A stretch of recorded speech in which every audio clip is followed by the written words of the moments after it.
আর মাটনের সাথে চিকেন হয়েছে, চিকেনটা আমার জন্য। আমরা বড় লোক, এরা গরিব লোক।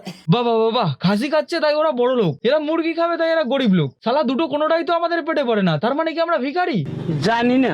না না না না, শুধু এরা নয়, আরো অনেকেই আছে যারা আমাদের মতন মানুষকে গরিব প্রমাণিত করার জন্য পুরো প্রস্তুত আছে। বলেন কি? কেউ একজন ঠিকই বলেছিল, সাধারণ মানুষ শালা বোকা চন্দ্র। শালা আমাদের মতন 10টা গরিব মানুষ তোদের ভিডিও না দেখলে খাসির মাংস তো ছাড়, মুরগির ছালও পেটে পড়তো না। সঠিক বলেছেন। ও, তোদের তো আবার মুরগির ছাল ভালো লাগে। আমারও ভালো লাগে, রিয়ারও ভালো লাগে। মুরগির ছাল খেতে বেশি ভালো লাগে। কি বাবা নিশু, আজকে বান্ধবী এসে কি রান্না হয়েছে বাড়িতে? আজকে রান্না হয়েছে মাটন, আমার বান্ধবীর ফেভারিট।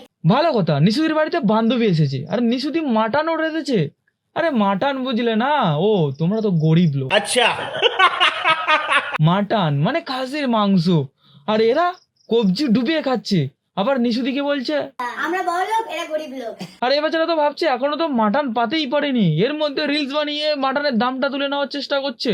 নিশুদি, আমার জন্য কিছু রাখলে না সবটা ওড়িয়ে দিয়ে দিলে?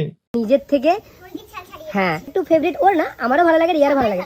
সবার ভালো লাগে না, এরকম বলো না, সবার ভালো, সবাই ভালোবাসে না। না রে ভাই, তুই কিছুই জানিস না, দিদি ঠিকই বলেছে, সবারই ভালো লাগে। কেউ ভালো জিনিস পরিষ্কার করে খেতে জানে না, আবার কেউ মুখ লজ্জার খাতিরে দোকানে গিয়ে বলতেই পারে না, কিন্তু রান্না করে সামনে দিয়ে দিলে সবাই বলবে আমরা বড় লোক, এরা গরিব লোক। গজব বেইজ্জতি।